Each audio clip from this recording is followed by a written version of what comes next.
champs, welcome back to evidyarthi.in। मैं हूँ Mitali and now I welcome you all in today's session। चलिए शुरुआत करते हैं अपने नेक्स्ट टॉपिक के साथ।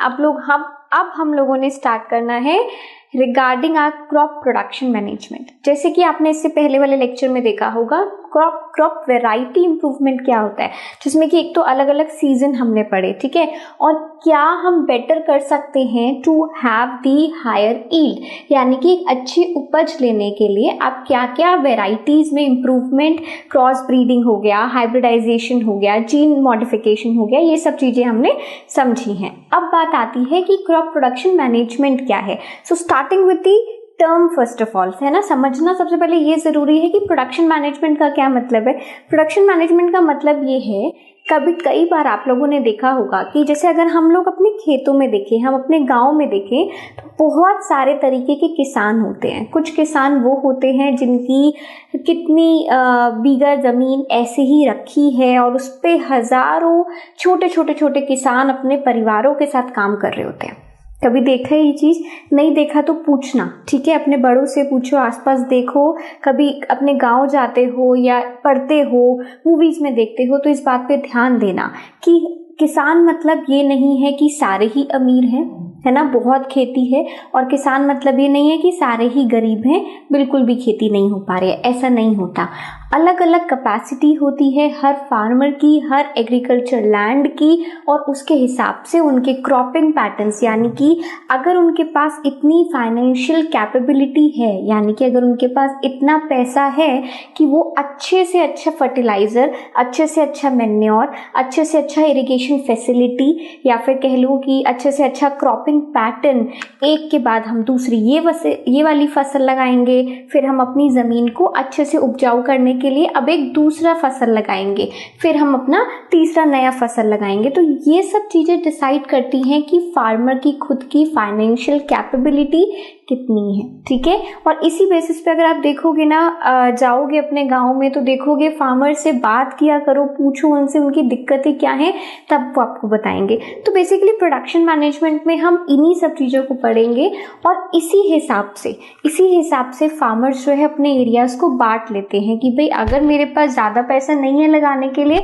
तो मैं नो कॉस्ट प्रोडक्शन करूंगी, है ना, और अगर मेरे पास थोड़ा सा पैसा है तो मैं लो कॉस्ट भी कर सकती हूँ। बट अगर मेरे पास बहुत बीघा जमीन पड़ी है और मैंने अलग अलग लोगों को बांट रखा है कि भाई यहाँ इतना 2 एकड़ का या कितने एकड़ का, तो सिर्फ यही लोग देखते हैं। फिर कोई और ग्रुप है जो कि जहाँ पर सिर्फ वीट की चल रही है, वो कितना कुछ पर्टिकुलर एकड़ मैंने उसको दे दिया है और वो सिर्फ अलग ही किसान देखते हैं। तो ये सब चीजों पे हम डिवाइड करते हैं इसको as low cost production, as high cost and as no cost production. ठीक है, क्लियर हो गया ये बात? चलो, आइडिया हमें मिल गया कि पढ़ना क्या है इसमें और क्रॉप प्रोडक्शन होता क्या है। नाउ स्टार्टिंग विद दी, अब क्रॉप प्रोडक्शन मैनेजमेंट के लिए एक किसान अपनी खेती को, अपने फार्म को, अपने लैंड को क्या क्या प्रोवाइड कर सकता है। तो उसमें से सबसे पहली चीज आती है आपके न्यूट्रिएंट्स, ठीक है। न्यूट्रिएंट्स हो गए, अब हमें पता है, देखो हमारे जो नेचुरल रिसोर्सेज हैं उनके थ्रू हमारे प्लांट्स को, हमारे खेतों को और हमें भी कहीं ना कहीं न्यूट्रिएंट्स मिलते हैं, ठीक है ना। तो starting with the very first source which is air. तो एयर से आपको क्या मिलने वाला है? देखो, अगर मैं न्यूट्रिएंट्स की बात करती हूँ तो एयर से एक तो आपको मिलने वाला है कार्बन, ठीक है, जो कि आपकी खेती यानी कि आपकी क्रॉप्स को जरूरत हो सकती है। दूसरा अगर आपको कुछ मिलने वाला है तो वो है ऑक्सीजन। तो ये वो 2 न्यूट्रिएंट्स हैं जिनका जो भरपूर्ति है, जो पूर्ति है, वो हमें कहाँ से? एयर से पूरी हो जाएगी। Then comes the water. अब वाटर से आपको पता है कि वाटर के अपने भी बहुत यूजेस हैं, बिकॉज सबसे बड़ा तो यूज उसका इरिगेशन फैसिलिटी में है। दूसरा, उसको कौन सा न्यूट्रिएंट यहाँ से मिलता है? सो वी हैव हाइड्रोजन, ठीक है। तो यहाँ से आपको हाइड्रोजन मिल गया है। अब बात आती है the last one as the most important one is your soil, ठीक है। सॉइल में क्या है? क्योंकि सॉइल में आपकी मिट्टी में, कहते हैं ना मिट्टी में बहुत ताकत होती है। कितनी सारे बॉलीवुड मूवीज में भी ये दिखाया है कि एक मिट्टी की ताकत इतना है कि अगर जख्म खाया पंछी भी है उसको लगा दिया तो वो भी ठीक हो जाता है, हील हो जाता है ना। तो आपकी मिट्टी में एक्चुअली बहुत सारे न्यूट्रिएंट्स हैं, करीबन 13 to 16 न्यूट्रिएंट्स दिखाए गए हैं जो कि प्लांट को अलग अलग समय पे जरूरत होती है। लेकिन इन न्यूट्रिएंट्स को बांटने का एक तरीका है। क्या तरीका है? सॉइल के न्यूट्रिएंट्स को मैक्रो और माइक्रो में बांट दिया गया है। मैक्रो जैसे कि वर्ड ही हमें लग रहा है, something which is in huge quantity, in large quantity. तो मैक्रो न्यूट्रिएंट्स बेसिकली आपके वो न्यूट्रिएंट्स हो जाएंगे जो कि सॉइल के द्वारा प्लांट्स को मिलते हैं या फिर क्रॉप्स को मिलते हैं, but required in large quantities. यानी कि आपकी क्रॉप्स को वो न्यूट्रिएंट जो कि सबसे ज्यादा क्वांटिटी में चाहिए उसको हम मैक्रो न्यूट्रिएंट के अंदर डालेंगे, ठीक है। और आपके क्रॉप्स को वो न्यूट्रिएंट जो कि कम मात्रा में चाहिए उसको हम माइक्रो न्यूट्रिएंट की कैटेगरी में डालेंगे। क्लियर हो गया। अब बात आती है इसमें क्या क्या आता है। सबसे पहले मैंने और भी जगह पे आपको पहले एक आइडिया दिया हुआ है कि नाइट्रोजन सब बहुत जरूरी है। नाइट्रोजन फिक्सेशन भी आप लोग आगे पढ़ोगे कि किस तरीके से एटमॉस्फेयर की जितनी भी नाइट्रोजन होती है वो भी क्रॉप्स अपने लिए कन्वर्ट करते हैं, ठीक है। सो नाइट्रोजन हो गया, फास्फोरस हो गया, पोटाशियम हो गया, सल्फर हो गया, मैग्नीशियम हो गया। सो ये कुछ वो न्यूट्रिएंट्स हैं जो कि आपके क्रॉप्स को ज्यादा मात्रा में रिक्वायर्ड है। Moving on with next we have micronutrients. Micronutrients यानी कि छोटा कम क्वांटिटी में जिसको चाहिए, और वो कौन कौन से हो सकता है। इट इज मैग्नीज हो गया, बोरोन हो गया, आयरन हो गया, यानी कि मिनरल्स। मोस्ट प्रोबेबली अगर आप देखोगे ना ध्यान से तो मिनरल न्यूट्रिएंट्स आप इसको बोल सकते हो, ठीक है ना। ऐसा नहीं है कि कहीं पे लिख मत आना एज इन कोई टर्म जनरलाइज इसके लिए नहीं करी गई है, बट आप खुद देखोगे आयरन, मैग्नीज, बोरोन, कैल्शियम, ये सारे आपके मिनरल्स हैं, ठीक है ना। क्लोरीन हो गया, कॉपर हो गया, तो ये सब भी आपके प्लांट को चाहिए, बट अगेन कम मात्रा में, ठीक है। तो ये हमारे वो न्यूट्रिएंट्स हो गए जो कि सॉइल के द्वारा मिलते हैं। अब बात आती है कि ठीक है मैम, एयर के द्वारा, वाटर के द्वारा और आपके सॉइल के द्वारा ये सारे न्यूट्रिएंट्स हमने प्रोवाइड करवा दिए, बट इन केस ये नहीं मिल रहे हैं तो यानी कि इनकी डेफिशिएंसी, तो डेफिशिएंसी से क्या होगा। Now let's read that out. Deficiency of these nutrients affect growth and reproduction of plants. यानी कि आपकी जो क्रॉप्स है, अगर आप उसे प्लांट्स कहना चाहते हो प्लांट्स को, बिकॉज जितने भी देखो हम लोग प्लांट्स तो खाते हैं ना, क्रॉप्स भी तो कहीं ना कहीं प्लांट्स का एक रूप हो गए। फॉर एग्जाम्पल अगर मैं आलू की बात करती हूँ या मैं अदरक की बात करती हूँ, किसी भी पर्टिकुलर, ठीक है, तो ये सारे जमीन के अंदर उग रहे हैं, तो कहने को क्रॉप्स हैं, but then they are into plant category, ठीक है ना। तो अब ये क्या किस पे निर्भर करता है। अगर न्यूट्रिएंट्स यानी कि पोषण नहीं मिलेगा, तो जिस तरीके से हम लोगों के साथ होता है कि प्रॉपर बच्चे को अगर न्यूट्रिशन नहीं मिला है उसके बचपन से, तो उसकी हेल्थ पर हमें दिखाई दे जाता है, उसकी ग्रोथ पर, उसकी बॉडी की डेवलपमेंट पे हमें दिखाई दे जाता है। सेम विद द प्लांट्स, अगर आपके प्लांट्स को न्यूट्रिशन नहीं मिल रहा है तो उनकी ग्रोथ पर, उनकी डेवलपमेंट पर, उनके रिप्रोडक्शन पर आपको ये दिखाई दे जाएगा, ठीक है। चलो, इसलिए हमें क्या चाहिए, therefore soil is enriched by manure and fertilizers. देखो अगर हम बात करते हैं एयर की और वाटर की, तो air is one that source, ऐसा एक सोर्स है जिसको कि हमें लाके नहीं देना है। एयर ने अपनी जो न्यूट्रिएंट है वो बिना कहे, बिना किसी के कहे आपके प्लांट्स को, आपके क्रॉप्स को और हम तक भी अपना पहुंचा देता है ना। ऐसा तो नहीं है कि आप घर से बाहर निकलते हो फिर बोलते हो कि यार थोड़ा सा तो कुछ दे दो मुझे ऑक्सीजन भी, ऐसा तो नहीं होता। अपने आप है, नेचुरल सोर्स से अपने आप तक पहुंच जाती है। सेम अगर मैं वाटर की बात करती हूँ तो क्रॉप्स तक हाँ पानी को पहुंचाना पड़ता है कई बार, क्योंकि हर जगह पे जहाँ हमारी क्रॉप्स है जरूरी नहीं है कि वहां पर आपका जो रिवर सिस्टम हो या फिर जो वाटर बॉडीज का सिस्टम हो वो भी बहुत अच्छा हो। तो हाँ मैं मानती हूँ कि पानी के साथ थोड़ी मेहनत की जरूरत है, बट इसी तरीके से सॉइल के साथ भी बहुत मेहनत की जरूरत है। क्यों? क्योंकि अगर हम इंडिया के टेरेन को देखें, अभी मैं बाकी किसी कंट्री में तो जा ही नहीं रही हूँ, अगर हम सिर्फ और सिर्फ अपनी कंट्री के टेरेन को देखें, जमीन को देखें, तो कुछ किलोमीटर में ही आपकी जमीन बदल जाती है। कुछ करीबन अगर मैं 100 किलोमीटर की भी बात करूँ ना, तो उतने में ही आपका जो टेरेन है वो बदल जाता है ना। कब आपको रेड सॉइल दिखेगी, कब आपको एलुवियल सॉइल दिखेगी, कब आपकी कोई ऐसी वैलीज आ जाएंगी जहाँ पर वो उपजाऊ नहीं है, ठीक है ना, इस तरीके की जमीन पड़ी है। तो ये सब चीजें बहुत मैटर करती है। तो इनके लिए अब देखो खेती हर जगह करनी जरूरत पड़ेगी, क्योंकि लोग तो हर जगह जाके बस रहे हैं ना। तो ऐसा तो होगा नहीं हर बार पे कि अगर कानपुर में लोग बैठे हैं तो उनके लिए खेती कहीं बॉम्बे से या फिर महाराष्ट्र के फील्ड्स में से होकर आ रही है। ऐसा होता जरूर है कि जैसे आम की फसल होनी है या चावल की फसल होनी है तो आंध्रा का चावल आएगा, या फिर आम की फसल होनी है तो महाराष्ट्र से आम आएंगे। बट आप बेसिक नीड्स के लिए नहीं कर सकते ना। दूध की फैक्ट्री आप आंध्रा में नहीं लगा सकते ना, अगर उत्तर प्रदेश के लोगों को चाहिए तो, है ना। तो ये सब चीज़ों का ध्यान रखने के लिए हम लोगों ने मैन्योर्स या फर्टिलाइजर्स और उसी के कुछ ना कुछ टाइप ज़रूर हमने यूज़ करे हैं। कोई या तो आपने फैक्ट्री में जाके बनाया है और केमिकल्स के थ्रू, या तो फर्टिलाइजर्स को तैयार करा गया है सो दैट कि उतनी अच्छी ग्रोथ हम ले पाएँ, या फिर कहीं ना कहीं आपने ग्रीन एरिया यानी कि एनवायरमेंटल फ्रेंडली हो गया, आपके जितने भी मरे हुए जानवर हुए, ठीक है ना, थोड़ा बहुत पक्षी हुए और आपके खाने पीने का जितना भी पीलिंग है, इन सबको मिलाकर भी हमने कुछ इस तरीके की कॉम्पोस्ट, इस तरीके के फर्टिलाइजर्स या मैन्योर्स क्रिएट करें सो दैट आपके पौधों में, आपके क्रॉप्स में वो रहे और उनकी अच्छी फसल हो सके। ठीक है, so now starting with the manure. सबसे पहले मैन्योर से यहाँ पर स्टार्ट करते हैं।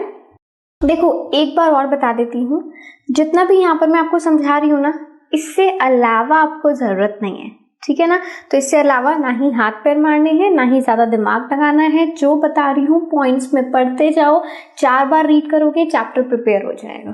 ठीक है, चलो मैन्योर की अगर हम बात करते हैं, सबसे पहले it is one kind of an organic matter. Organic मतलब है कि फैक्ट्रीज में मैं उसको नहीं बना रही हूँ, इंडस्ट्रीज में केमिकली उनको प्रोसेस नहीं करा जा रहा है, तो वो क्या है, एक तरीके का ऑर्गेनिक मैटर है। बनता कैसे है, prepared by the decomposition of animal excreta and plant waste, यानी कि जो टूटी फूटी पत्तियां होती हैं, स्टेम्स होते हैं, फ्लावर्स होते हैं, सड़े गले फ्रूट्स होते हैं जो कि पौधों से गिर जाते हैं, पेड़ों से गिर जाते हैं, या फिर आपके जो एनिमल एक्सक्रीटा यानी कि एनिमल वेस्ट जो होता है, जो कि आपका भी होता है, बट ऑब्वियसली आपका वेस्ट यूज नहीं करा जा सकता।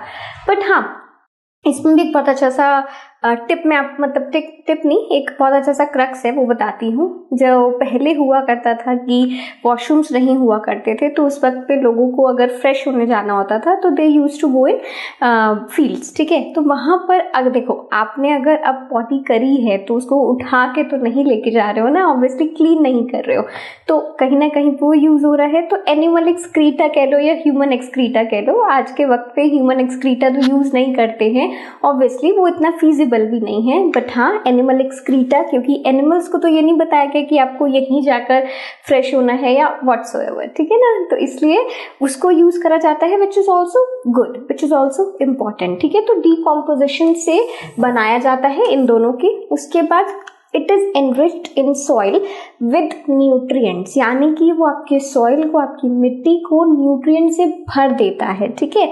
और अगर वो न्यूट्रिएंट्स प्रोवाइड करेगा तो क्या देगा, वो सॉइल को उतनी फर्टिलिटी, यानी कि उतनी अच्छी क्रॉप आपकी उपजाऊ, मतलब मिट्टी आपकी उपजाऊ बने, है ना, तो फर्टिलिटी को इंक्रीज करेगा।